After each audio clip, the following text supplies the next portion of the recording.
नमस्कार दोस्तों। आज का वीडियो इंग्लिश ग्रामर से संबंधित रहेगा। अभी हाल ही में DSSB के अंदर वैकेंसियां आनी शुरू हो गई हैं। जो अभी हाल ही में PGT की आई है, इसके बाद TGT की, PRT की सभी वैकेंसियां आने वाली हैं। तो सभी वैकेंसियों के अंदर एक सब्जेक्ट है वो इंग्लिश कॉमन रहने वाला है। तो हम ग्रामर के जितने भी इंग्लिश के टॉपिक हैं तो उनको हम कवर करने वाले हैं। लगातार वीडियो उनके आते रहेंगे। आज का वीडियो सब्जेक्ट वर्ब एग्रीमेंट से संबंधित रहेगा और ये एक ऐसा टॉपिक है जो प्रत्येक एग्ज़ाम में कम से कम 2 से 3 क्वेश्चन है वो इस टॉपिक से पूछे जाते हैं। तो आज मैं इससे संबंधित कुछ नियम लेके आया हूँ। उन नियमों की संख्या सिर्फ 12 है। उन नियमों को यदि आपने पढ़ लिया तो उसका एक भी क्वेश्चन गलत नहीं होने वाला है, लेकिन इसके लिए आपको वीडियो को पूरा देखना होगा। तो चलिए वीडियो को शुरू करते हैं। आगे बढ़ने से पहले आपसे एक रिक्वेस्ट है कि आप अभी तक चैनल को सब्सक्राइब करके नहीं रखा हुआ है तो चैनल को सब्सक्राइब करके ज़रूर रखें, क्योंकि आगे कंटिन्यू इसके ग्रामर से रिलेटेड जितने भी टॉपिक हैं उसका वीडियो लाता रहूँगा और इसकी एक अलग प्लेलिस्ट भी आपको मिल जाएगी। चैनल के ऊपर जाके देख सकते हो। तो चलिए वीडियो को शुरू करते हैं। तो सबसे पहला नियम है कि यदि दो सिंगुलर नाउन एंड से जुड़कर वाक्य बनाए तो वहाँ प्लूरल वर्ब का प्रयोग होता है।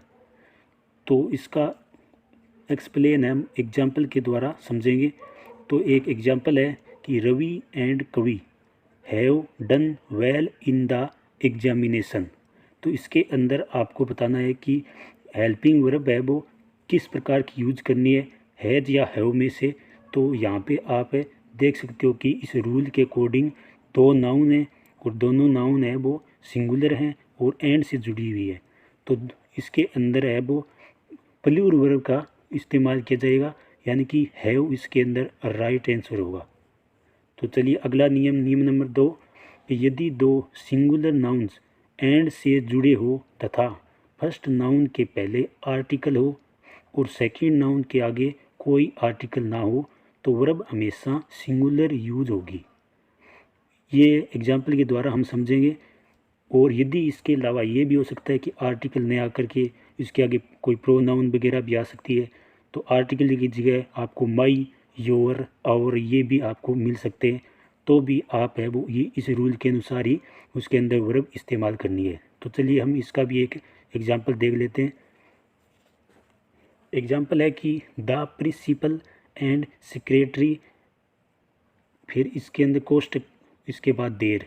तो इस कोष्टक में क्या आएगा, वाज या वर में से, तो किसका इस्तेमाल करो। तो यहाँ पे देखेंगे जो फर्स्ट के अंदर नाउन है इसके आगे आर्टिकल लगा हुआ है द, लेकिन जो सेकंड नाउन सेक्रेटरी है इसके आगे कोई भी आर्टिकल इस्तेमाल नहीं किया गया। इसका मतलब ये हुआ कि एक ही व्यक्ति है जो प्रिंसिपल भी है और सेक्रेटरी है, और यदि प्रत्येक के अगर आर्टिकल लग जाता तो इसका भी आगे नियम है, इसमें आप पढ़ेंगे। तो यहाँ पे वाज का इस्तेमाल होगा क्योंकि एक ही व्यक्ति के लिए दोनों शब्द इस्तेमाल हुए हैं। अगला एक और एग्जांपल से समझते हैं कि माई अंकल एंड गार्जियन, इसके बाद कोष्टक, कम टू सी मी। तो इसके अंदर क्या इस्तेमाल होगा, यहाँ पे माई यानी कि प्रोनाउन इस्तेमाल हुआ एक के आगे, जबकि गार्जियन इसके आगे कोई प्रोनाउन नहीं लगा हुआ है। तो यहाँ पे भी सिंगुलर वर्ब का इस्तेमाल होगा, यानी कि हैज हैव में से हैज का इस्तेमाल होगा। और यदि ये भी हो सकता है कि दोनों के आगे आर्टिकल आ सकता है। यदि दोनों के आगे आर्टिकल आए तो फिर वहाँ पे वर्ब है वो प्लूरल के अंदर इस्तेमाल की जाएगी। तो जैसे कि यही एग्जाम्पल ले लेते हैं ऊपर वाला, the principal and the secretary there. खालिस्तान में यहाँ पे क्या आएगा, वाज या वर में से। तो यहाँ पे दो व्यक्ति हो गए, द प्रिंसिपल द सेक्रेटरी, यानी कि इसका मतलब ये हुआ यहाँ पे दो व्यक्ति हैं, एक प्रिंसिपल है और सेक्रेटरी है। तो ये अलग अलग व्यक्ति हैं, दो व्यक्ति होने के कारण यहाँ पे वर्ब है वो प्लूरल इस्तेमाल की जाएगी, यानी कि यहाँ पे राइट आंसर वर का इस्तेमाल होगा। चलिए रूल नंबर 3। रूल नंबर 3 क्या कहता है, यदि दो एडजेक्टिव एंड से जुड़कर कोई सेंटेंस बनाए और फर्स्ट एडजेक्टिव के आगे आर्टिकल लगा हो लेकिन सेकंड एडजेक्टिव के आगे नहीं, तो वर्ब हमेशा सिंगुलर यूज होगी। तो ये भी रूल है वो ऊपर वाले रूल से ही मैच खाता है, लेकिन यहाँ पे क्या होगा, एडजेक्टिव होगा, ऊपर नाउन थी। तो यहाँ पे क्या है, एक एग्जांपल ले लेते हैं यहाँ पे कि a black and white cat खालिस्तान आगे वेविंग। तो यहाँ पे क्या आएगा, तो यहाँ पे फर्स्ट एडजेक्टिव है जो ब्लैक है, इसके आगे आर्टिकल है, लेकिन जो सेकंड वाइट है इसके आगे कोई आर्टिकल नहीं है। तो इसका मतलब यही हुआ कि जो एक कैट है वो ही ब्लैक और वाइट है, दोनों वो एक ही कैट है। इसका मतलब यहाँ पे सिंगुलर वर्ब का इस्तेमाल किया जाएगा। लेकिन यदि हम उसके दोनों ब्लैक और वाइट दोनों के आगे आर्टिकल आ जाए, जैसे ये आगे एग्जांपल ले लेते हैं कि a black and a white cat आगे मेविंग, खालिस्तान में क्या आएगा यहाँ पे, वाज या वर में से। तो यहाँ पे दो एडजेक्टिव है और दोनों के आगे आर्टिकल लगा हुआ है। इसका मतलब है जो कैट है वो एक नहीं है, यहाँ पे दो है, एक ब्लैक है और एक वाइट है। इसके मतलब यहाँ पे वर्ब है वो प्लूरल इस्तेमाल की जाएगी, और ये राइट है, वर्ब यहाँ पे वर्ब का इस्तेमाल किया जाएगा। तो ये था रूल नंबर 3। अगला रूल नंबर है 4, और 4 नंबर रूल है वो काफ़ी इम्पोर्टेंट है, इसको आप ध्यान से समझें। तो चलिए 4 नंबर रूल है कि यदि दो पर्सन में प्रोनाउन एंड से जुड़कर सेंटेंस के सब्जेक्ट के रूप में प्रयुक्त हो तो इसके आगे प्लूरल वर्ब का इस्तेमाल होता है।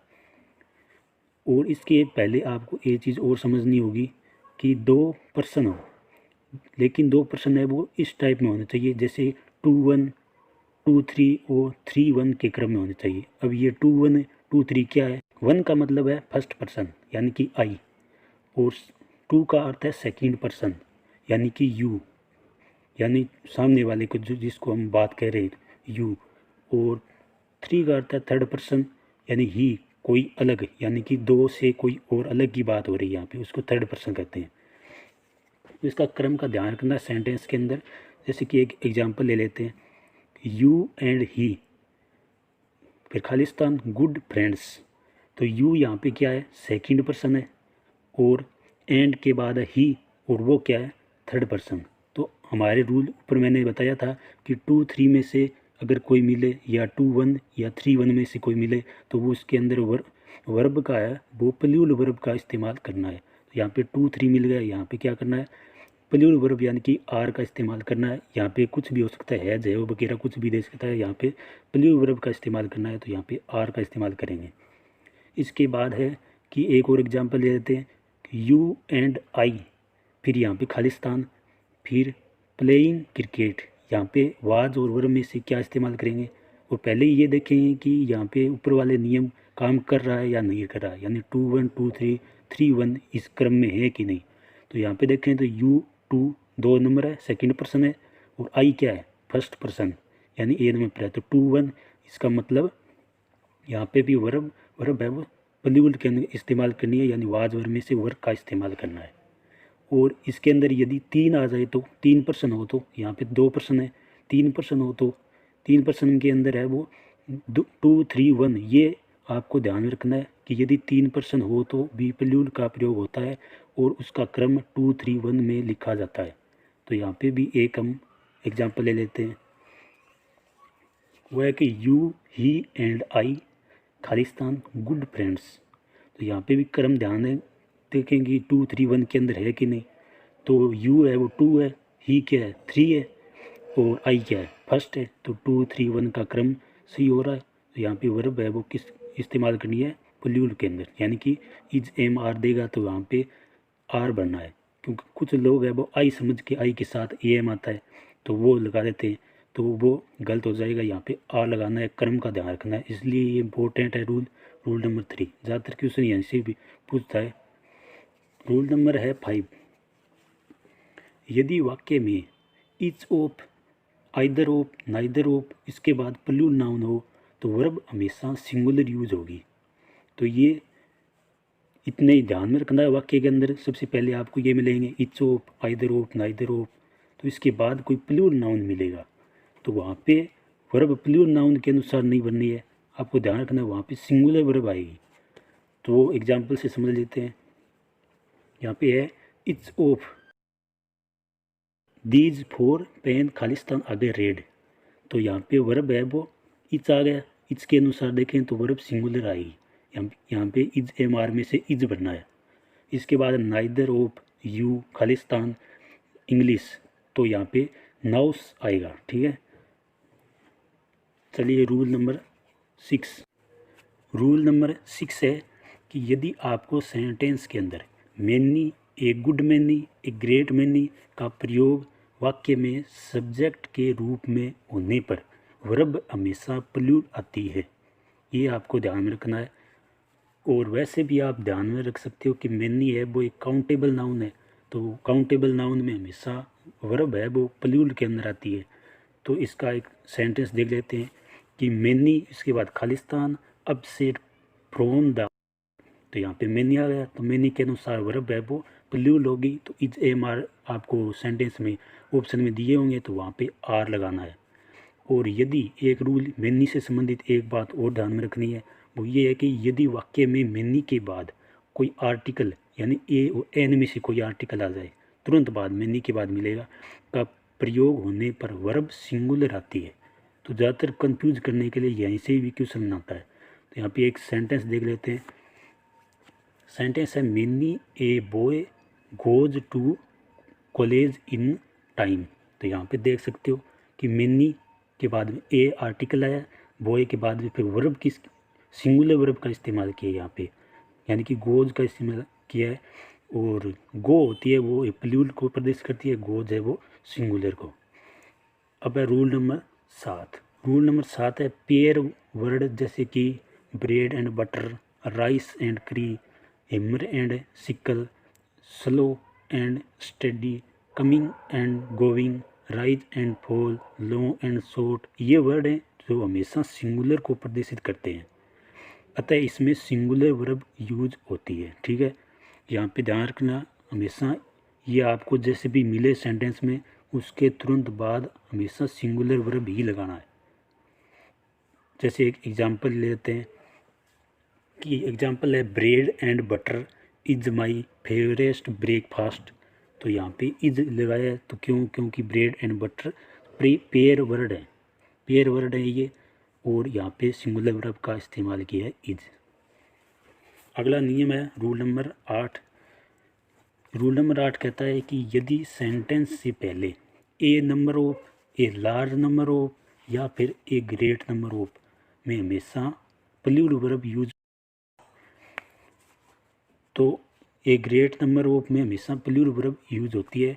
जैसे कि एक एग्जांपल देख लेते हैं, कहीं पर भी आपको दिखे ए नंबर ऑफ स्टूडेंट्स खालिस्तान प्रजेंट, वाज या वर्ब में से क्या बनना है, तो यहाँ पे आपको वर्ब भरना है, क्योंकि ए नंबर ऑफ है, ए नंबर अपने आप में ये प्लूरल है, तो यहाँ पे वर आएगा इसका राइट आंसर। और अगला एग्जांपल एक और देख लेते हैं कि यदि आ जाए the number of boys Khalistan में, अब 40, इसके बाद क्या बढ़ेंगे, कौन सी वर्ब आएगी, तो यहाँ पे द आर्टिकल आया, तो द नंबर है वो हमेशा एक सिंगुलर को प्रदर्शित करता है, तो यहाँ पे इज एम आर अगर ऑप्शन में हो तो वहाँ पे इज आएगा, सिंगुलर को प्रदर्शित करेगा, तो द नंबर ये ध्यान रखना है। और ए नंबर आएगा तो वो अपने आप में प्लूरल होता है, वहाँ पे वर आएगा। वर कोई फिक्स नहीं है, मतलब मेन बात है ये प्लूरल वर्ब है, इसके अंदर बननी है। इसके बाद है रूल नंबर 9। तो रूल नंबर 9 क्या कहता है कि यदि दो सब्जेक्ट आइदर और, नाइदर और या not only but also say जुड़े हो हैं, तो नोर और बट आल्सो के बाद आने वाले सब्जेक्ट के अनुसार वर्ब का प्रयोग होता है। कहने का मतलब ये है कि एक एग्जाम्पल लेते हैं। एग्जाम्पल है कि not only Mohan but also his brothers, फिर खालिस्तान, फिर प्रेजेंट देर, तो यहाँ पे खालिस्तान वाज और वर्ब में पूछूं कि कौन सी आएगी, तो यहाँ पे क्या आएगी, यहाँ पे मैंने रूल में बताया है कि यहाँ पे नॉट ओनली और बट आल्सो है, तो ये बाद में जो बट आल्सो है इसके जस्ट आगे देखना है कि इसके जो नाउन है इस सिंगुलर है या प्लूरल, यदि वो सिंगुलर है तो सिंगुलर वर्ब आएगी, यदि प्लूरल है तो प्लूरल वर्ब आएगी। यहाँ पे ब्रोदर्स है तो यहाँ पे प्लूरल वर्ब आएगी, वो है वाज या वर्ब में से वर आएगी, वर यहाँ पे राइट आंसर होगा। चलिए एक एग्जांपल और लेते हैं। एक और एग्जांपल है नाइदर द फादर और हिज सोन्स, फिर खालिस्तान पुनिश्ड, तो यहाँ पे वाज या वर में से वन चूज करना है, तो यहाँ पे क्या लगाओगे, तो यहाँ पे आइदर के बाद और आएगा, ये फिक्स है कि आइदर के बाद तो और ही आएगा। तो और में इसके जस्ट आगे नाउन है, उसके अकॉर्डिंग हम वर्ब भरेंगे। तो यहाँ पे सोन्स है यानी कि कई सारे पुत्र हैं, ये प्रदर्शित कर रहा है। तो यहाँ पे वाज या वर में से वर यानी प्लूरल वर्ब का इस्तेमाल किया जाएगा, वर आएगा इसका राइट आंसर। रूल नंबर है 10। रूल नंबर 10 कहता है कि यदि वाक्य में एयर या देर से शुरू होता है, कोई वाक्य यदि एयर या देर से शुरू होता है तो वर्ब हमेशा एयर या देर के जस्ट पास में आने वाले सब्जेक्ट के अनुसार आती है। यानी कि कोई सेंटेंस है वो या देर या हेयर में से शुरू हो तो इसे जस्ट आगे नाउन मिलेगी, उस नाउन को देखेंगे कि वो सिंगुलर है या प्लूरल, तो उसी के अनुसार है वो वर्ब इस्तेमाल करेंगे। तो जैसे एक सेंटेंस है, देर खालिस्तान a problem with the remote, तो यहाँ पे देर से शुरू हुआ है सेंटेंस, तो इसके जस्ट आगे नाउन देखें कि ए प्रॉब्लम, तो प्रॉब्लम एक अनकाउंटेबल नाउन है। अनकाउंटेबल नाउन हमेशा सिंगुलर होती है, तो सिंगुलर है तो सिंगुलर के अनुसार भरेंगे। यहाँ पे इज एम आर अगर कोई कोष्टक में दिया होगा खालिस्तान में तो इज आएगा यहाँ पे, यानी सिंगुलर वर्ब का इस्तेमाल किया जाएगा। और एक और सेंटेंस देख लेते हैं कि हेयर खालिस्तान the books you asked for, तो यहाँ पे क्या आएगा, सेंटेंस है वो हेयर से शुरू हो रहा है, उसके जस्ट आगे नाउन देखेंगे वो सिंगुलर है या प्लूरल, तो वो नाउन है वो प्लूरल है, और प्लूरल के अनुसार उसके अंदर वर्ब है वो भी प्लूरल आएगी। और यहाँ पे खालिस्तान में आपको दिया हुआ ऑप्शन के अंदर ही इज आएगा, एम आएगा, वाज आएगा, इस प्रकार से। तो यहाँ पे प्लूरल वर्ब है वो आर आएगा। ये फिक्स नहीं है, आपकी वहाँ पे ऑप्शन के अनुसार आपको देखना है कि इसके अंदर प्लूरल वर्ब कौन सी है, वही यहाँ पे खालिस्तान के अंदर आने वाली है। रूल नंबर है 11 और इसके अंदर रूल नंबर 11 है। रूल नंबर 11 कहता है कि सिंगुलर यूनिट को प्रदर्शित करने वाली नाउन के साथ हमेशा सिंगुलर वर्ब यूज होती है, कि जैसे कि the committee, the crowd, the jury, the majority. तो ये क्या है कि अपने आप में एक सिंगुलर को प्रदर्शित करती है। तो जैसे कि एग्जांपल देख लेते हैं कि the majority rules most of the time, तो यहाँ पे देखो, यहाँ पे द मेजोरिटी की जस्ट वर्ब है वो कौन सी इस्तेमाल की है, सिंगुलर वर्ब इस्तेमाल की है, क्योंकि मेजोरिटी अपने आप में एक सिंगुलर को प्रदर्शित करती है। चलिए एक एग्जांपल और देख लेते हैं कि द क्राउड इज इंक्रीजिंग, तो यहाँ पे द क्राउड वो भी क्या है, एक सिंगुलर यूनिट है, ये सिंगुलर यूनिट है, तो यहाँ पे भी इज यानी कि सिंगुलर वर्ब का इस्तेमाल करना है। फिर इसके बाद है the committee meets here every Thursday, तो यहाँ पे भी सिंगुलर वर्ब का इस्तेमाल किया गया है, क्योंकि द कमेटी है वो एक सिंगुलर यूनिट को प्रदर्शित करती है। उम्मीद करता हूँ कि आप ये समझ चुके होंगे। चलिए लास्ट रूल है नियम नंबर 12।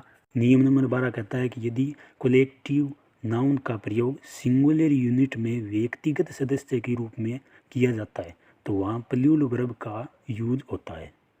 इसका मतलब समझिए आप, इसका मतलब ये है कि जैसे पुअर है तो पुअर एक है वो अनकाउंटेबल नाउन है, तो यहाँ पे सिंगुलर वर्ब का इस्तेमाल होता है। लेकिन यदि इसके आगे दा लग जाता है तो दा पूरे मतलब गरीब लोग हो गए, तो यानी प्लूरल वर्ब का इस्तेमाल होगा। इसी प्रकार रिच के आगे दा लगेगा तो फिर अमीर लोग हो जाएगा, तो यहाँ पे प्लूरल वर्ब का इस्तेमाल होगा। जैसे कि एक एग्जांपल है कि द ऑडियंस वर क्लैपिंग, तो यहाँ पे वर का इस्तेमाल होगा क्योंकि ऑडियंस एक प्लूरल वर्ब को प्रदर्शित करता है, यानी कई ज़्यादा लोग उसके अंदर हैं, ये प्रदर्शित करता है, इसलिए प्लूरल वर्ब का इस्तेमाल किया है यहाँ पे वर का इस्तेमाल। तो ये थे रूल 12। उम्मीद करता हूँ कि आपको ये समझ में आए होंगे। और ये रूल 12 यदि आपको याद हैं तो किसी भी एग्ज़ाम में सब्जेक्ट वर्ब एग्रीमेंट से संबंधित कोई भी क्वेश्चन आएगा तो आपका कोई क्वेश्चन गलत नहीं होने वाला है। यदि आपको ये समझ नहीं है तो एक बार दोबारा से वीडियो देखें, आपको पूरा समझ में आ जाएगा। और उम्मीद करता हूँ कि आपको ये समझ में आ गया होगा। तो वीडियो पसंद आए तो वीडियो को लाइक करें, और चैनल को अभी तक सब्सक्राइब करके नहीं रखा हुआ है तो चैनल को सब्सक्राइब ज़रूर करें। धन्यवाद।